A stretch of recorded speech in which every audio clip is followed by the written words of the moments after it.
আমি ভাবলাম এখন যদি আমি তারে ঠিক করি তাহলে তো আমার কোনো কিছু করতে হইব, তার সাথে না করে তো আমি তার কন্ট্রোল আনতে পারতাম না। তখন আমি বাধ্যত মূল্য আমার মেয়ে জামার সাথে আমি একটা সম্পর্ক জড়াইলাম, যেভাবে যেভাবে হোক সম্পর্কটা জড়াইলাম। আপনারা কিন্তু আমাকে খারাপ চোখে দেখাবেন না, দেখবেন না দয়া করে। আমি কিন্তু আমার মেয়ের জামাইকে ভালো লাইনে আনার জন্য এই সম্পর্কটা জড়াইছি।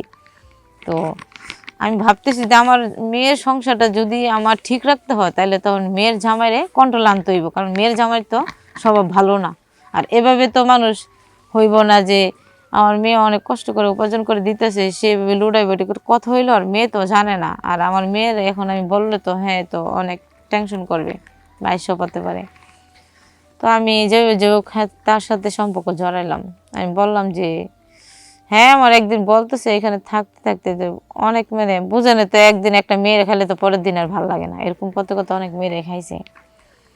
তখন আমার বলতেছে যে শাশুড়ি আম্মা আসলে আপনারা কিছু বলতে চাই কিন্তু বলতে পারি না। তো আমি বলছি যে কি বলো, আমি তো বুঝতে পারছি এতে স্বভাব ভালো না, তার মাঝে আমিও একটু কম বয়সের, বুঝছেন না। যে সে আমার বলতেছে কয় যে আপনার মেয়ে তো নাই এখন, আপনার আমার অনেক ভাল লাগে, আপনি চাইলে আমরা অনেক কিছু করতে পারি।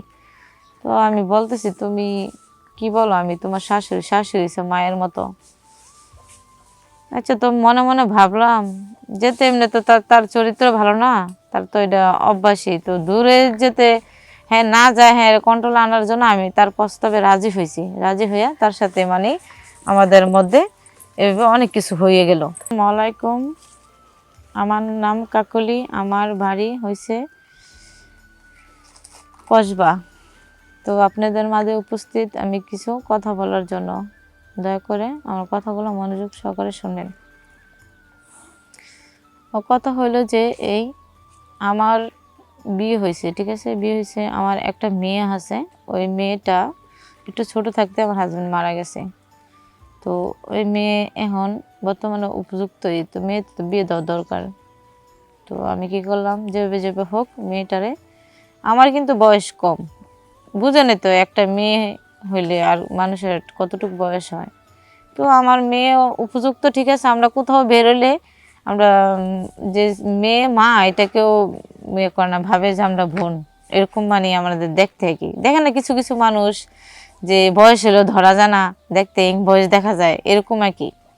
তো ওই মেয়ের বিয়ে দিলাম, বিয়ে দেওয়ার পরে দিয়ে যেভাবে হোক মেয়েদের বিয়ে দিলাম, দেওয়ার পরে দিয়া হাজব্যান্ড, আমার মেয়ের হাজব্যান্ড মানে মেয়ে হাজব্যান্ড রাইখা বাহিরে চলে গেছে। বাইরে যাওয়ার পরে দেখি যে আমার মেয়ে বাহিরে যাওয়ার পরে মেয়ের জামাই আবার একটু মানে স্বভাব ভালো না, কি একটু ইয়া টাইপের, লুচ্চা টাইপের, মানে স্বভাব ভালো না, চরিত্র ভালো না। মানে এই মেয়ে ওই মেয়ে, ওই মেয়ের সাথে মানে রুম ডেট করে। তো রুম ডেট করলে এখন মেয়েরা বুঝে নিত, একটা মেয়ের সাথে যদি একটু শরীরে ধরে টাকা লাগে, টাকা ছাড়া এখন মানুষ কোনো কিছু বুঝে না। তো মেয়ে ওইখান দিয়ে বাহিরে ইনকাম করতেছে, প্রচুর পরিমাণ টাকা ইনকাম করে করে মেয়ের জামাই দিতেছে। আর দেখি যে মেয়ে এখান থেকে ইনকাম করে দেয়, আর মেয়ের জামাই খালি এই মেয়ের সাথে ওই মেয়ের সাথে হুসিনাসি করে রুম ডেট করে ওই টাকা নষ্ট করে। আজকে এই মেয়ের সাথে করে টাকা দেয়, কালকে এই মেয়ের সাথে। আর ওইখান থেকে তো আমার মেয়ে তো পরিশ্রম করে, মনে করো বুঝে না তো একটা মেয়ে কতটা পরিশ্রম করে টাকা ইনকাম করে বাহিরে, আর বাহিরে তো বুঝেনি কত কষ্ট ইনকাম করতে। তো এরকম করতে করতে অনেক দিন হয়ে গেল। তো মেয়ে তো আর জানে না মেয়ের জামাই যেরকম, মেয়ে তো ভাবে যে আমি ইনকাম করে টাকা দিতেছি, আমার হাজবেন্ড তো সব কিছু রাখতেছি, আমার তো থাকতেছি সব কিছু।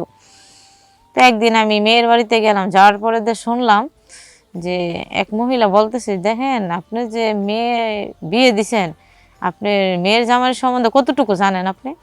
তো আমি বললাম মেয়ে তো বিয়ে দিছি, ছেলে ভালো, ভালো বিদায় আমি দিছি, আর হ্যাঁ তো বাপ নাই, আমি যে যে হোক ছেলেটা ভালো দেখে মেয়েটা এতটা বয়স হয় নাই বিয়ে দিছি। বলতেছে ওই মহিলা বলতেছে যে আপনার ছেলে মেয়ের জামাই তো স্বভাব ভালো না, আপনার মেয়ে ওইখান দিয়ে বাহির থেকে ইনকাম করে দিতেছে, আর সে এই মেয়ের ওই মেয়ের পিছনে টাকা নষ্ট করতেছে। তো লাস্ট পর্যন্ত তো আপনার মেয়ে পাইবে 0 পয়েন্ট। তো আমি ভাবলাম আসলে তো হ্যাঁ তো এরকম না, তাইলে তো এরকম যদি কইরা থাকে তাইলে তো বলে, নাইলে কি মানুষ কারো সম্বন্ধে কোনো কিছু বলে, হয়তো সত্যি হইতে পারে। তা আমি বলতেছি যে আচ্ছা আমি এখানে এক দুদিন থাকি, থাইকা দেখি মেয়ে জামার পরিস্থিতি কিরকম বা কিভাবে চলতেছে সে। তো ওইখানে একদিন থাকার পর দেখলাম যে আসলে তো ঠিকই ওই মহিলা যে বলছে খালি আমার মেয়ে ইনকাম করে দিতেছে, সে খালি একের পর এক মেয়ে আনতেছে, ওই মেয়ের সাথে এই করতেছে সে করতেছে, টাকা দিতেছে। মেয়েরা তো কাজ করে টাকা নেয়, কাজ করে টাকা নেয়। তো ভাবলাম যে আসলে এটা কি করে ঠিক করা যায়, যে এরকম যদি চলতে থাকে তাহলে তো এটা তো কোনোভাবে সম্ভব না। আর আমার মেয়ে তো অনেক পরিশ্রম করে কষ্ট করে টাকা উপার্জন করে হ্যার কাছ দিতে, হ্যাঁ তো কোনো টাকার কোনো সঞ্চয় মঞ্চ দেখতেছি না, সব কিছু উড়াই লেতেছে। এভাবে তো মানুষ চলা যাবে না। তখন আমি ভাবলাম এখন যদি আমি তারে ঠিক করি তাহলে তো আমার কোনো কিছু করতে হইব, তার সাথে না করে তো আমি তার কন্ট্রোল আনতে পারতাম না। তখন আমি বাধ্যত মূল্য আমার মেয়ে জামার সাথে আমি একটা সম্পর্ক জড়াইলাম, যেভাবে যেভাবে হোক সম্পর্কটা জড়াইলাম। আপনারা কিন্তু আমাকে খারাপ চোখে দেখাবেন না, দেখবেন না দয়া করে। আমি কিন্তু আমার মেয়ের জামাইকে ভালো লাইনে আনার জন্য এই সম্পর্কটা জড়াইছি। তো আমি ভাবতেছি যে আমার মেয়ের সংসারটা যদি আমার ঠিক রাখতে হয় তাহলে তখন মেয়ের জামাইরে কন্ট্রোল আনতে হইব, কারণ মেয়ের জামাই তো স্বভাব ভালো না। আর এভাবে তো মানুষ হইব না যে আমার মেয়ে অনেক কষ্ট করে উপার্জন করে দিতেছে, সে লুডাই বেটি করে কথা হইলো, আর মেয়ে তো জানে না। আর আমার মেয়ের এখন আমি বললে তো হ্যাঁ তো অনেক টেনশন করবে বা এসব হতে পারে।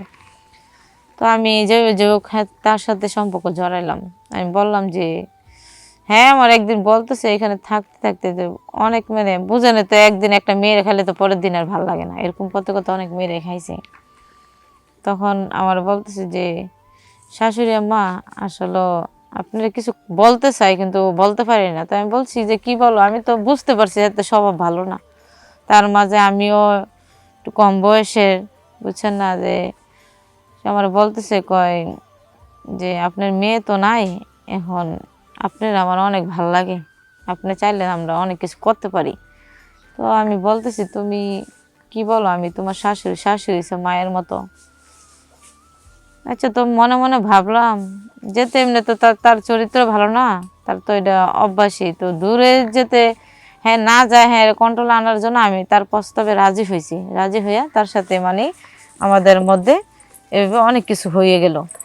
হয়ে যাওয়ার পরে তারপরে আমার ইচ্ছে করতেছে না তার সাথে কোনো কিছু করতে, বাধ্যতামূলক বিশ্বাস করেন একমাত্র আমার মেয়ের সংসারটা গোছায় রাখার জন্য, আমার মেয়ের জামাইয়ের কন্ট্রোল আনার জন্য, ভালো করার জন্য আমি তার সাথে মিশছি, ঠিক আছে?